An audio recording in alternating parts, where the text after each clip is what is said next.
Do you feel like a narcissist controls you? Like, do you feel like you're in a toxic relationship and this person dictates who you are? They dictate what you can do. Not by saying, no, you can't do this, but by making your life an awful place if you do those things. Maybe you're at the place where you're like, I think this person is narcissistic. I think this person is controlling. And you feel like that person is controlling and manipulating you. You might be at the place where this person is controlling, manipulating you, so you feel stuck. You're like, I don't know if I can get out. I don't know if healing's possible. I don't know how to be able to move ahead. We see this happen so much back and forth in toxic, in narcissistic relationships. I want to talk to you today about a concept is that the narcissist cannot control you. Some people are going to like this, some people are going to hate this.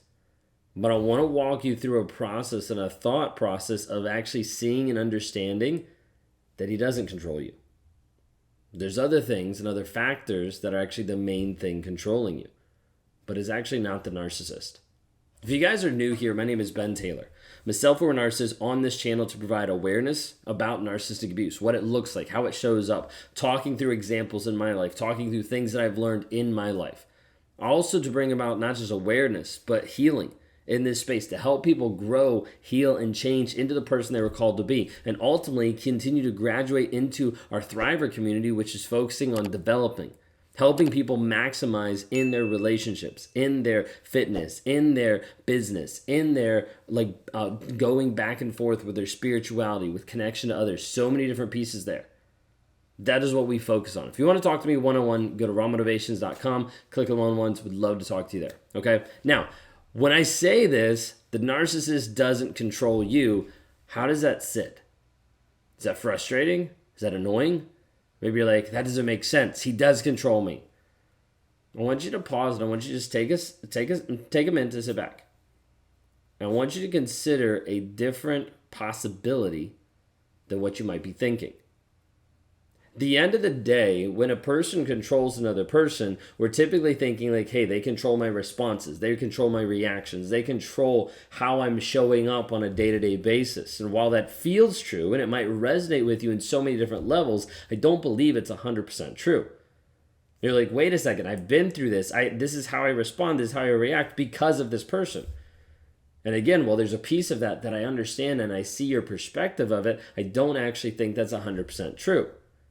Because at the end of the day, it doesn't just work to take that one variable out and then you automatically get fixed. What do I mean by that? You could be away from a narcissist for 5 years and still be stuck in a trauma bond. At that point, that person has no access to you. You have not seen them. You have not interacted with them. They are not in your life. Therefore, that person is not actually controlling you. You're like, okay, maybe I can see that. Sit with me for a second. That person physically is not controlling you. They're not on the other side of the universe, like sending these like cosmic rays from their head to your head, mind warping and controlling you there either.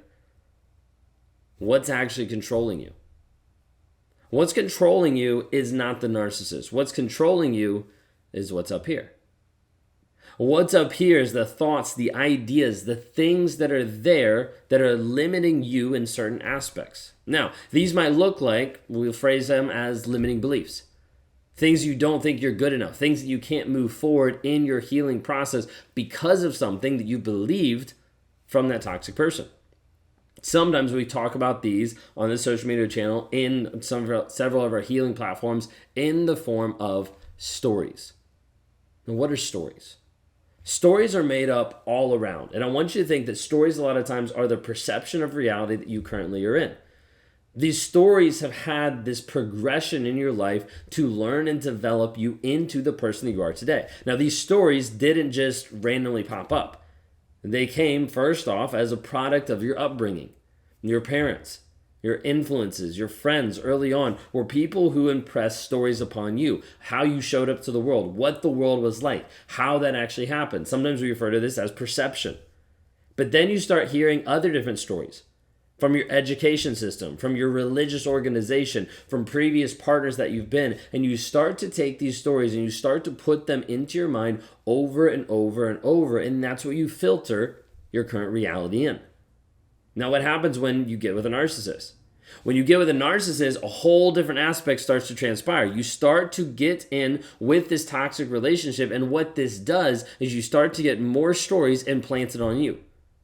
You start to get more of these stories that get thrown at you, and you're like, wait a second, what is actually true? You add on top of that gaslighting, you add on top of that manipulation, and all these stories even shift even more to not knowing what is the truth of the situation. And so these continue to grow and continue to change. Consider with me for a second that when we talk about a trauma bond, one way to describe it is that a trauma bond, picture it as a narcissist that has a rope. And I've got one end of the rope here, it loops up and down, and I have the other end of the rope here. The narcissist takes this rope and they put it around you and they pull you back.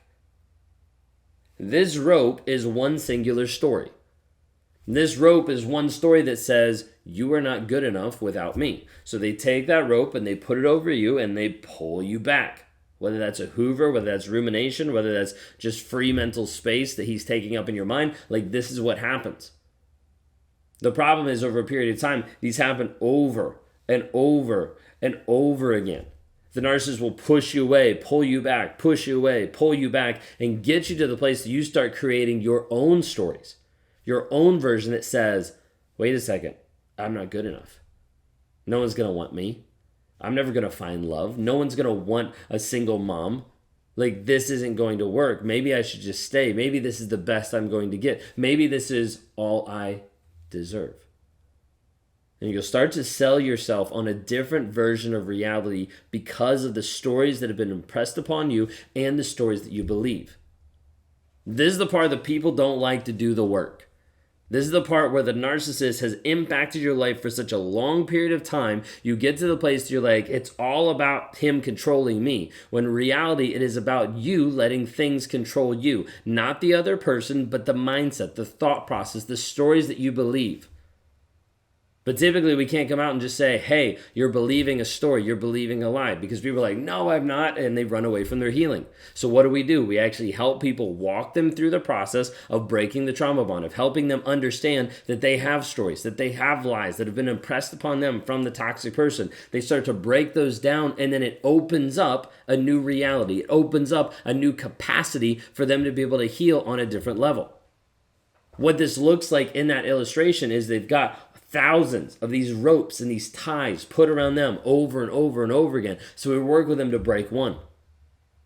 We break the first one and it opens up the possibility to break the second one. That opens up the capacity to break the third story and the fourth and the fifth and then the seventh and the eighth together. And then we start to see this happen faster and more effectively. But we have to actually work on the story you believe. You see, people don't stay with a narcissist because of the narcissist. Really. A lot of times people stay with a narcissist based on the version, the story that they believe about that relationship. How so? You have a narcissist that's abusive, that's an asshole, that's someone who's gaslighting, manipulating, raging, screaming in your face, and you stay with them. Okay, now you're walking down the road and you have a random stranger walk up to you that does the same exact thing. Do you tolerate it? Typically, no. At the end of the day, you're getting conditioned to believe a certain reality with that person. That life won't be good unless you have them. That you need that validation, that they are the only one that gets you. They're the only one in the universe that you'd be able to be connected to. And so you stay stuck for a long period of time. You don't always stay stuck, though, because this person is controlling you. You stay stuck because of the stories that you believe. Now, here's the hard part, is when I say this, there'll be a couple people that'll be like, yes, that's totally true. I know my story. And you'll still be stuck. Because you won't actually do the work to be able to change the story that you believe. Some of you will be like, I know my story, I'm going to change it. And you just apply a new thing, you do a bunch of mantras, and then you're like, yeah, this is great. And then you get triggered again, you're back in the same exact spot. Because it is a process. It is a process that we teach and that we help people walk through. But until you actually understand that another person actually isn't controlling you, but it is the stories that you believe, it is the lies that have been impressed on your life, it is the limiting beliefs that you have developed, manufactured, and written into your own life that hold you hostage. The majority of the work that we do here with clients is not going in and extracting them from a toxic relationship. It is empowering them to see that they actually have been in control of themselves the entire time. The problem is being with a narcissist, growing up in a toxic home, whatever it might be, you've lost your sense of self, you lost your sense of identity, you've lost your self-esteem, and you feel like you're broken beyond measure and that you can't actually heal and get free from this. I want you to know today and to now that that is a lie. A lie that so many different people believe, and as a result, stay stuck in a toxic relationship. You might be asking, hey, why are you so passionate about this? Like, why are you so excited to be able to say this? Because I've seen it work. Seen it work countless times where people take back their mindset. They take back the stories that they believe, and we walk them down this path to get to the place where they are actually in control of the narrative, of the story that they believe, versus letting someone else write that for them, versus believing lies, versus not being able to stand up in truth as a beacon of light to themselves, to their kids, to their friends, to their family, and to move forward in a healthy way. But it all depended about the stories that you believe, the stories that control you. I want you just to hear this concept, if anything, to slightly crack open the frame that you've been viewing life for a long period of time. Now, I want you to consider and just hear this thought. The narcissist does not control you. The stories that you believe are what controlling you on a day-to-day basis.